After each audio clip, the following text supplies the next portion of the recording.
ዋው ዋው ዋው! ይሄን ቪዲዮ ሳይ በጣም ነው ደስ ያለኝ። የምሬን ነው። ይህንን ጉዳይ ሶሻል ሚዲያ ላይ ባታወሩ ራሱ ከጓደኞቻችሁ ጋር ዛሬ ስታወሩበት ነበር እርግጠኛ ነኝ።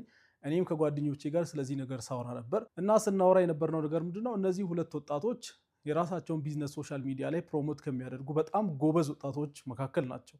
ኦፍኮርስ ተመሳሳይ አይነት ቢዝነስ ላይ ነው ያሉት እና ፉክክር ይኖራል በመሃላቸው። እርስ በርስ አንዱ ላይ ቪዲዮ እንደሚሰራም እያየን ነበረ። ግን ትናንትና ዛሬ የተለቀቁ ቪዲዮዎች ትንሽ ይለያሉ። በጣም በጣም አስደንጋጭ የሆኑ ቪዲዮዎች ናቸው። ለማንኛውም ከሁለቱም ቲክታክ ላይ ቪዲዮዎቹ በሙሉ ጠፍተዋል።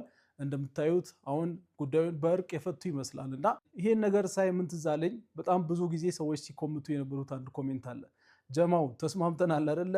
በሰው መሃል አንገባም ያለውን ቃላችንን እንጠብቅ የሚል ኮሜንት በጣም በተደጋጋሚ ኮሜንት ሲደረግ አይቼ ነበርና ተሳክቶልናል ብዬ አስባለሁ። አዲስ አበባ ውስጥ በጣም ከባድ የሆነ ኢንቫይሮንመንት ላይ ቢዝነስ እየሰራ ያለ ተፍ ተፍ እያለ ያለ ወጣት ሁሉም ይሄን ስሜት ይረዳል ብዬ አስባለሁ።